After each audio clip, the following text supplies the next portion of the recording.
Hello everybody, welcome to my channel. So what we're going to do today is the 1-year review of this Rolex Oyster Perpetual. I'm going to go more into the opinions and pros and cons that I have made over the last year than the facts, but we will start off with some facts. So if you're new to the channel, please think about subscribing and leave a comment for any ideas for my future videos. I really do respond to most comments if you have questions, and then take advice too if you want to see something else. So we'll jump right into it. It's a 34mm Oyster Perpetual, no date. It's not a date just either, and it's on my 6.5-inch wrist. So you can see behind it too, I have this original metal strap, or I should say bracelet, and then I have it on a leather strap. And I think that of all the Rolex Oyster Perpetuals and date justs, I do think the vintage ones with these candlestick designs are the best. Even the new ones that have the candlesticks, they're very wide, and they don't look like, I don't know, they just don't seem like they fit to me on a leather strap. So again, this is a 1983, and I think it looks absolutely perfect. And that's why I bought this. I knew when I saw this, it was going to be the perfect first Rolex for me.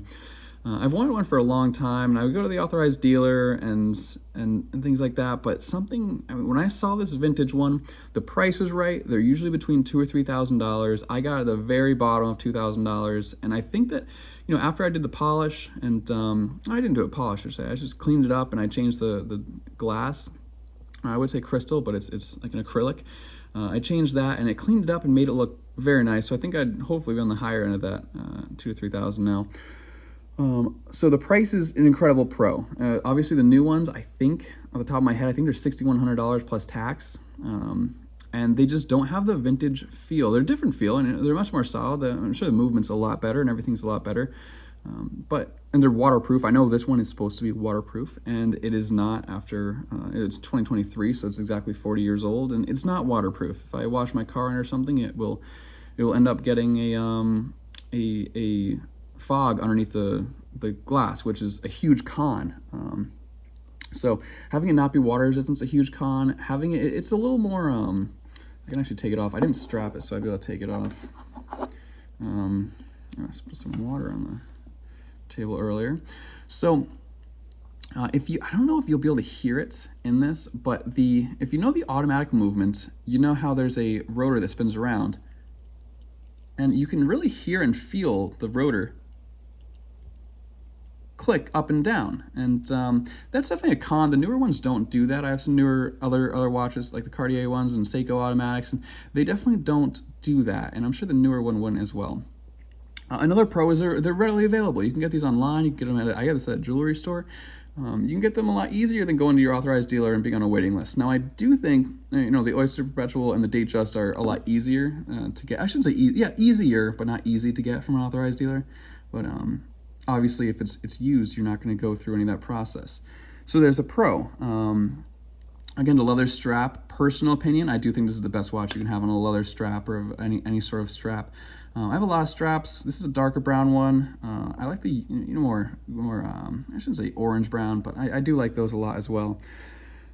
So it's also very loud, which I don't think is a pro or con. It's just a thing that is true. If I'm watching a movie and a movie gets quiet, I actually can hear this ticking. I don't know how the audio on this camera is not going to be enough to pick it up, I assume. The microphone, I should say. Some other things, you can find images on a bracelet everywhere. This is, again, 34mm Oyster Perpetual, and if you want to see more pictures of it on a wrist on the bracelet, definitely feel free to check it out. Now, I got this as well. This is another watch. It's a Citizen. It's a Citizen 6100 is what it's called. The newer version of this is the 1100. If you just type in that on something like eBay, it's very discontinued. I believe this is also from the 80s. Very similar to me. The Jubilee bracelet on this is very thin and light and hollow. I do not like the feel of it, but when I put on a leather strap, they're very similar, right? They're very similar. This I got for about $50, and it was in perfect brand new condition. So the Citizen 6100 is definitely a good alternative if you want something that from across the room will appear to be like that. It's got the fluted bezel, which the Oyster Perpetual never came in, but this is more, I guess, a comparison to a date just, but you don't really find these without the date. Now here's another one. This is an example of what newer Rolexes look like too, with a wider candlestick with the lume. The new ones are full candlestick is the lume. And when I say candlestick, I mean each hour marker, there's a candlestick. And this doesn't look as good with a leather strap. It doesn't look vintage, right? When I put that, you can see how it's a grayer, shiny, almost gold, not gold obviously, but more golden than this white. And this looks good in a leather strap. It looks vintage. This just looks not, it does not look vintage with a leather strap. So this one hasn't been, it's automatic. I haven't spun in a long time. So it's actually between days, which is a sad place for it to stall. And yeah, with age, this is actually a very similar age to this Rolex. It's just not been used very much at all. So what else do I want to talk about? So those are alternatives. This is about $50. This is about $100 on Amazon brand new in 2022, 2023. So it's not new to those years. I'm just saying you can find it new in those years. So I do like this a lot. I think that, you know, if I'm doing something active, I'd wear this. Because this one is, again, it's not waterproof, it's not as versatile, and I don't want to send, you know, a $2,000 or $3,000 watch for a $1,000 service with Rolex. So that's another con that I would have. And let me think. I think that's just about it. The golden dial versus the new. I just think it's just, as a vintage watch, this just plays a perfect role. It's perfect. The vintage watches too, I believe, don't quote me, but I do believe before 1998 do have the Swiss T, or Swiss made T, Swiss made T, Swiss T, and then the radium as well. For the tritium, do your research. Again, I would never buy a radium watch. I do buy tritium watches, but do your own research on what tritium is. It is radioactive aluminum, but it's very, very low beta. I don't know enough to even explain it on a video.